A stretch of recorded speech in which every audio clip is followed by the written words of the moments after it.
Long as you're happy, you're always gonna grin. You get out what you put in. You get out what you put in. Never gonna lose, never gonna win. Long as you're happy, you're always gonna grin. You get out what you put in. You get out what you put in. You get out what you put in. It's Michele Marsland. How the devil are you? I'm really good, thank you, Ashley. Fantastic. So this is a show, right, for accountants and bookkeepers, and I'm not sure that we're going to get many people watching because it's January and a lot of accountants and bookkeepers are busy doing other stuff. Now, how come you're able to be here today then? Because I've changed my life quite a lot over the last 3 to 4 years, really. And years ago, I was up at 5 a.m. in the morning and I was in the office till 10 p.m. at night, and I barely had time to eat, never mind do anything else in January. And all of that has changed, and the biggest change was taking on staff. Without taking on staff, I couldn't have done anything. And then I changed a lot of things about the processes I do. I broke my leg, actually. When I broke my leg, that's it. I had to change. I couldn't do everything like I used to do because I was literally laid up on a sofa for months, and basically everything hurt if I got up and did any work. So I just had to stop. So that's when we put lots of processes in place with the staff, and I let go a lot of things back then, I have to say. A lot of things. Do you know when something like that happens, it does make you think, hang on a minute. And I think when we're running a busy practice, we're the only person that can do it. And so we end up doing everything. And one of the things that when I'm working with accountants and bookkeepers is like, no, get someone else to do that. You know, and you start thinking outside the box. Oh, we can do this and we can do that. And I think if we go back to when COVID started, nobody could ever work from home. There's no way we can work from home. The way we do things, and COVID turned around and proved to us that we can do different things. And I know it's a bit drastic and you broke your leg, but that was the kick up the bum that you needed. That was your COVID for sorting out your business. So your leg's okay now, and how did you break it? Are you going to share that with us? Was it skateboarding? Of course. Which is really funny, but you know, I never thought I'd have a sporting injury, I have to say. So that's brilliant. Quite hilarious. So my COVID started 6 months before COVID, still, because I was basically locked at home. Yeah. So when COVID came around, I was like, oh my God, I'm free. I can go and walk for an hour every day now, you know. So it did change a lot. And that time as well, it took us a lot of time to take back and look at my life and go, hold on a sec, I don't want to be working lots of hours. I don't want to be doing all of these things. I find it quite ironic now because I'm trying to teach the staff to delegate. And that's hilarious. Brilliant. So you went from working how many hours a day, week? I would probably, there was many a time actually, for many a year, I used to record how many weekends I used to work. Wow. I used to keep a tally of how many weekends I was working. So it was pretty much 7 days a week. Right. Okay. We go back a long way, don't we? Because back to the digital days when I was helping people with software. And now I've joined the 1% Club with John and Jason. So that's John Lamerton and Jason Brockman. So we're now both members of the 1% Club. How long have you been a member of the 1% Club? Just over 3.5 years. I joined a month before I broke my leg, actually. Right. Okay. So you joined that, and you were the winner of the prestigious award. You're going to show it to us. You want to see her? Here she is. Right. Okay. So that, ladies and gents, is an inflatable flamingo. And you're very proud of that, aren't you? I am very proud of that. Right. It was never my intention when we started 2022 to win a Pink Flamingo, I have to say.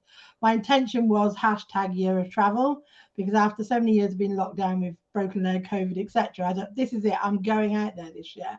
And I went on holiday in January. Originally for 2 weeks originally.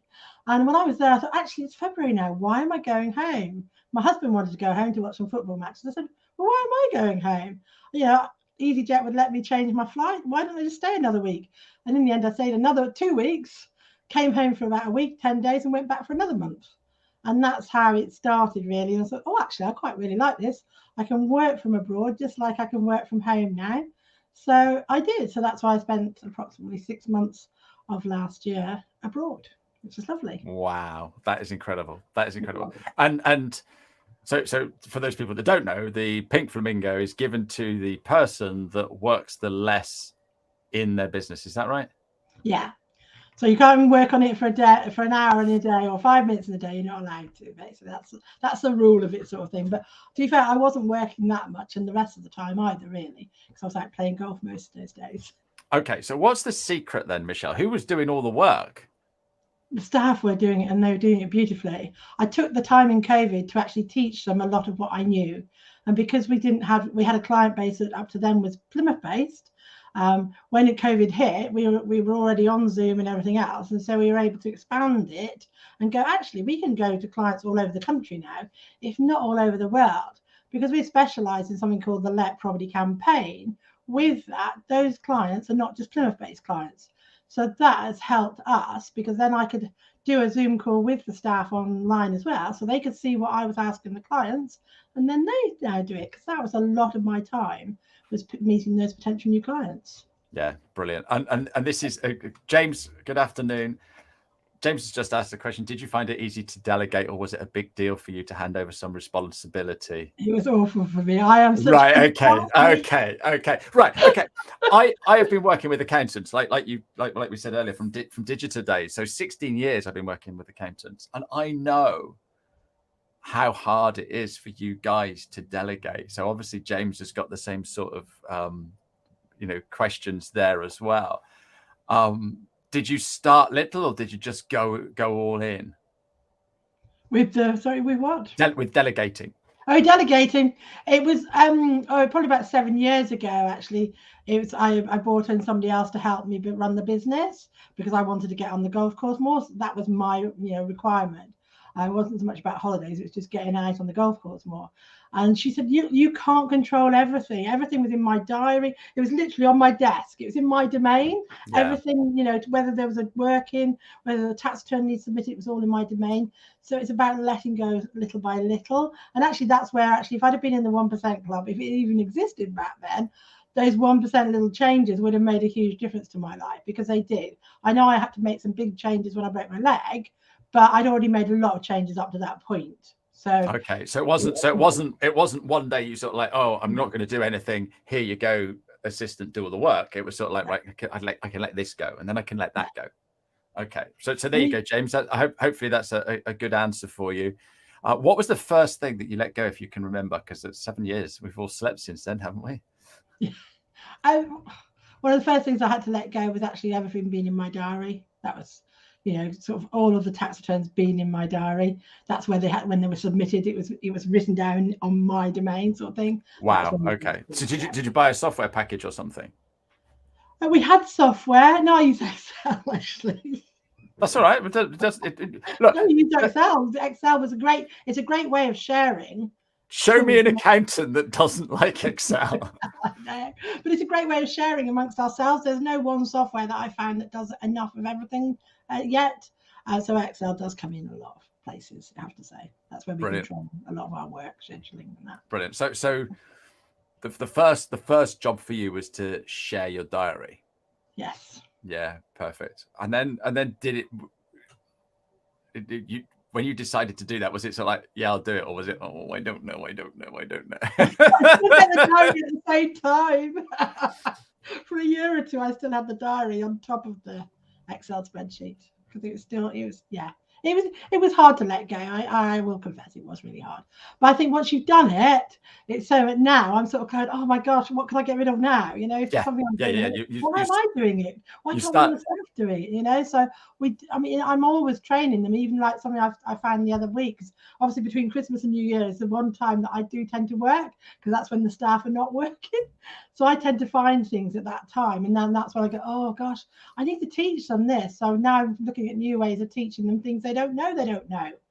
And that's really hard to do, because how do you teach a member of staff something that they don't know, that they didn't know it? Yeah. So that's my next step, is to start teaching them those things. So yeah, which is, it's exciting to think of different ways of doing that, because obviously, I've got a lot of information in my brain because I've got, 40 odd years worth that I've collated. And so somehow I have to get that across now. And then they'll know that as well. So brilliant. So you're abroad with your Pink Flamingo and something untoward happens in the practice. What do they do? Your team? they have. And you're actually scuba diving at the moment, so they can't get hold of you. I'm not normally scuba. The one thing that actually they did bring out was what happens if when you're on a plane we can't get hold of you then. And I just said, well, what's the worst that can happen? I've taught them. We used to have a decision-making tree of sort of like, if Michelle's not available, what do you do? And there's a load of things that they can go through before they have to approach me. And actually, I asked them that after they talked to me about this plane. I said, well, what would you, when was the last time you used that decision-making tree? They go, oh, long time ago. I said, I know, because you're doing automatically now. I said, and that we did talk about what's the worst that could happen. And touch wood, I don't think, apart from the place burning down, like the internet's gone down this morning, but they know what to do. The internet is down in the whole area. We can't change that. So, exactly. So they know what to do, Yeah. And I think that decision-making tree is a cool thing. All right. So I'm a member of the team now, and I've got to do a tax return for somebody. How do I know how I should do that? Maybe I've just started with you. I used to work somewhere else. So I know what a tax return is, but you've got a different way of doing it. How do I know how to do that? We have processes for everything. Fantastic. Literally, right down to we have some video processes as well, because that's something I learned on one of the courses I came with you on actually a few years ago. So we do have some video processes, but most of them are still written down. They're all on a SharePoint, so they're all, we can all share them. And then when the new member staff start in September, it's her job that whenever she follows that process to update it as well, to make sure it is up to date. Brilliant. Yeah. So you're not only giving them the instructions, you're giving them the wherewithal to change those instructions as things change, and goodness knows life moves on. That we are always changing. I mean, if the processes were all up to date, I'd be worried, but don't tell them that. So you've won the Pink Flamingo. All right. Is that the pinnacle of your career, or what are you planning to do now? Well, that was last year's hashtag. This year's hashtag is not my bucket list. So this year I plan to do things that are on other people's bucket lists. So I've been inviting some friends and families to find something on their bucket list that they'd like to do with me, basically. Oh, I love that idea. So again, you're still planning to not be so much in the business. No, I'm at an age where you think, it might not be long before you're actually stuck in that nursing home or whatever. So I need to get out and I want to enjoy it, basically. I think you've got a few more years yet, Michele. But I love working as well, so I don't want to give up working either.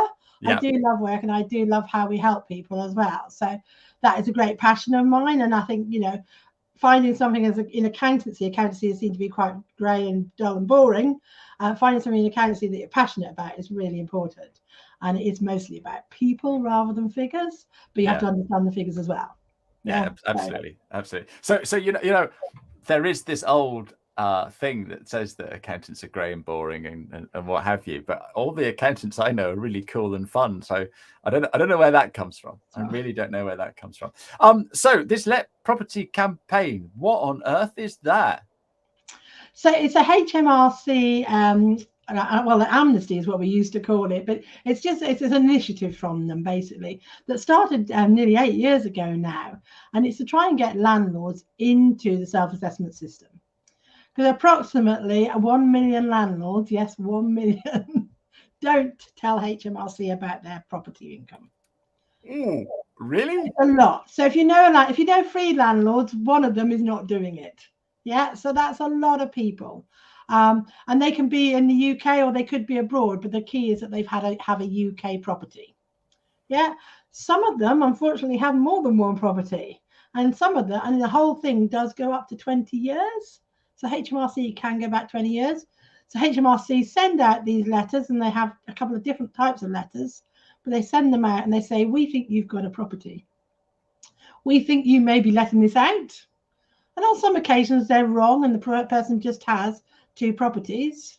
But on most occasions they're right. And that's obviously when somebody comes running to us and goes, help, I need to do something about this. Because they do have a 30-day deadline to actually, to talk to them about it, is one of the things. And then the other side of it says tax inquiries, which we had an inquiry about that just this week as well. And the tax inquiries, that division is a much tougher division. So they sort of basically are raising a tax inquiry and they want very detailed information. So we've been helping both sides of those people with the Let Property campaign. We found it because we deal with it on a daily basis now. We've dealt with over 100 clients in the Let Property campaign already. So, which is there's a lot of it for a small firm like ourselves. That's a lot of landlords that we've helped with the Let Property campaign. And a lot of those people, we've changed their lives. We get people coming to us scared, thinking they're going to owe £100,000 worth of tax. And when we tell them it's maybe naught or it's only £10,000, they're just like, oh my God, I can move house. I can do this. There's so many things that suddenly we open their world to. They're afraid of going to jail. There's so much fear around it. And that's why I started the videos originally, really, just to help allay some of those fears. And I found a lot of my videos that people do watch them at 2 or 3 o'clock in the morning to try and understand what the because they're waking up in the middle of the night absolutely petrified that the HMRC are going to knock on the door. They are. And some of these people are in high positions. We're talking head teachers, financial advisors, we're talking people with, some of the armed forces. We're talking people who have high class jobs who shouldn't. So they're not daft. They're not daft. No. They shouldn't be defrauding the Queen sort of thing, or the King as it now is. They shouldn't be doing that, but they are, and a lot of time they're just really busy people and they've got themselves in a bit of a sticky place and they don't know where to go. And the Let Property campaign is where to go. It reduces the penalties they have to pay. It reduces the interest they have to pay. We can help reduce the tax they have to pay. So it's a huge place to help them come clean to the HMRC and then be in the system. Okay, so if I had a property that I was letting out, and I don't, but if I had a property that I was letting out, and I was making, I don't know, what would one make on a property that they were letting out? It can vary between like £400 or £500 a month, and we've had some clients that are nearly £2,000 a month. £2,000 a month. Right. Okay. So if I'm making £2,000 a month, that is serious about a tax that I'm going to have to pay to the government. So is what you're saying. So I'm just sort of like, I didn't know I had to do that. And then I get a letter from the HMRC and then they now do a tax investigation. See, I've had the property for 10 years and they want all that back tax. I'm going to jail. Are you saying that the Let Property campaign, if I come to you and say, oh, I've just seen this thing, what can I do? Is it like a get out of a jail free card? How does it all work? To be fair, nobody should go to jail, really. Nobody should, but that doesn't mean to say they won't. So that's good. But a lot of people don't know that, so they are scared because of that. If they come to us before HMRC finds them, we can much reduce the penalties that we offer HMRC because we understand the system. We understand how much to offer. The penalties can be up to 100% of the tax due. Yeah. So but with the experience that we have in that, we can help reduce those penalties. We can help reduce the tax as well because we know what to claim. A lot of people don't understand the new mortgage interest rules. We get that all the time with people that come along and think, oh, I can't claim it, when they can. They just have to claim it differently. So there's a lot of things that we can help save them tax as well, which is really important because having that big figure in your head, it just means that people put it off for longer. Yeah. They bury their head. So you've really, really niched down in your practice, haven't you? Yeah. I talk, as you know, I talk to a lot of accountants. I said, like, you need to niche. We can't be all things to all people. So if I say for my business, say I wanted a tax return doing, would you do that, or am I? You'd still take me on. We do some people, but we're quite selective on who we do. Oh, I like the way you said yes to me without even thinking about it. That's lovely. I do it on personal recommendation. I do it for people I know, like, and trust myself, and we do it to make sure that the staff still have the experience in the accountancy world as well, because that's important to them. The Let Property campaign could get pulled you know, in 6 months' time. That's Sure. the biggest worry for landlords if it got pulled, I have to say, because they wouldn't be able to use that, you know, that way through it anymore. And the penalties without that can be like £1,600 per year without that. So it's a lot more money if you've got 10 years worth of, you know, never mind the tax. So yes, we do take some clients on, but it, like I say, it's on a much reduced basis. But we do specialize a lot in landlords anyway. So we do a lot of rental property accounts anyway, on top of the let property campaign. Oh, perfect. So we talked about video. Okay. And you're smiling now. Is that because you like doing video or you like talking about it? I love talking about it. I love where it's taken my business to, I have to say, but I used to hate doing videos. I really did. I used to do the odd video privately for my friends in Facebook about 10,000 steps a day challenge, because I used to get involved in that, and to raise awareness, to raise funds, etc. I did some little, you know, 1-minute videos while I was walking and that. They were awful videos, I have to say. But, you know, it was who says they were awful, Michele? I think they were awful. But they were unpolished. They were just me being me. And that's the thing, when you're trying to portray yourself as a professional, you feel like you ought to do something better. Yeah. But actually, I soon got over that during COVID, because during COVID, we were getting left, right, and centre stuff through Rishi, and that he was sending us grant information and everything, and to help people out, because I had only a handful of clients myself who needed that information. I was learning it all, but I didn't need to teach many people what the results were. So in the end, I started doing videos, and that's why this backdrop came into play, because I used to do videos outside the office going, right, today Rishi has told us about this grant, blah, blah, blah, blah. And I'd just spur it off in a minute, whatever, and out it would go. There would be no practicing, no whatever. It would just be literally do it and go it, because I didn't have time to do anything else. So that's probably what spurred me on to do them more professionally. And once you got used to doing them, if I could do them outside, I was happier, I have to say. And then I thought, I've got to use this for my actual real business, which is the landlords and the let property campaign. So that's when I started doing that. And my return on investment has been tremendous, I have to say. You know, so if you don't get 100 clients throughout the country, stroke the world, we've had a few, Dubai and all sorts of places. So without having done the videos, I'd have never got those clients and that. And for which I'm grateful that I've been able to help them. Not just that it's helped me and my business, I've been able to help those, you know, people as well. I know this is what I'm thinking, because you're saying about if they pull it, I'm sort of like thinking, oh my goodness, if you've got a property, quick, speak to Michele. Look, you're going to love this, James. You're wonderful. Thank you so much. We could both present breakfast TV. So when is it Holly and Phil, when they disappear, then we'll go and present it, Michele. If someone had said that to you, if James had said that to you, I don't know how long ago, but before COVID, you'd have gone, I don't even go on a video. But now you're TV about video. No, once, to be fair, somebody said to me, "Oh, you're like the Martin Lewis of accountants." I go, "What? What are you on about?" Well, and this is the thing. This is the thing, right? Because you've done so many videos, you're not worried about standing in front of a camera and talking. Okay. Oh, I am. Don't worry. I'm still you nervous. shouldn't be. You shouldn't be. You shouldn't be nervous with me. But here's the thing, right? There are celebrities, TV presenters, actors, actresses, you know, TV and movies and stuff, that do not watch their own productions because they hate to see themselves. And they've got the best makeup, they've got the best camera people, they've got the best sound engineers, the best sets, the best costumes, and they still won't watch themselves.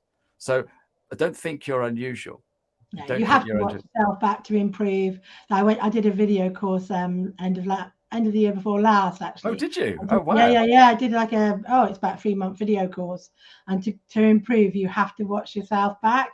And that is really cringy. But it has to be done, you know.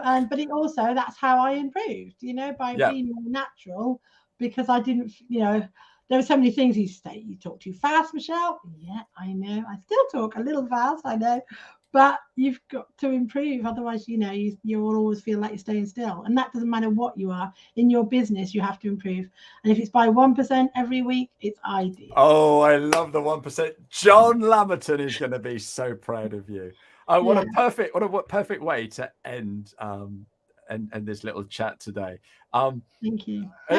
It's just like chatting to a mate, Michele. So it is, I know, and that's why we used to do that back in the day. You used to sit and chat for 10 minutes or whatever, and that investment of your time, actually long term, has paid off big time, both for them and probably for you, I'm guessing. Yeah, you know, absolutely. so it's sort of like, it is one of those things. But I just wanted to say, actually, if anybody wants to learn a little bit more about me, I did do a podcast with Jason and John back in the summer, and that was my first big live event sort of type thing. So if anybody wants to watch that, that's on the Ambitious Lifestyle. You can actually put a link to it in here when we finish. I always ask a load of questions, and we've gone a little bit off piece today, but I've got one last question that I always ask everybody. Okay. So before I ask that, I'm quickly going to go and find who my guest is next week, just to let everybody know. So bear with me just a second. We have got the lovely Claire Bartlett. So she runs Arden Bookkeeping. So she's coming in to have a chat with me next week. So I look forward to having a chat with her. But my final question, when you were at primary school, right, what did you want to be when you grew up? There's 3 things I wanted to be. One was a banker. I like money. Yep. One was a teacher, because I wanted to help people. And the other was an accountant. Oh, really? Really? Oh, that's unusual. That's unusual. My dad was an accountant, that's why. Ah, right. Okay. Look at that. You're living the dream. Totally. Did your dad, when your dad was running his accountancy practice, would he have ever won the Pink Flamingo? No, he worked far too hard, and that's why I don't want to. Yeah, no, absolutely. Michele, you've been absolutely wonderful. Thank you so much. Thank you very much to James for your questions as well, and your amazing comments about our breakfast TV. So if the phone rings, Michele, I'll let you know. And if it's the other way around, please let me know. But yeah, we will see you next time. Thanks very much indeed. Cheerio, everybody. Thank you. Bye. You get out.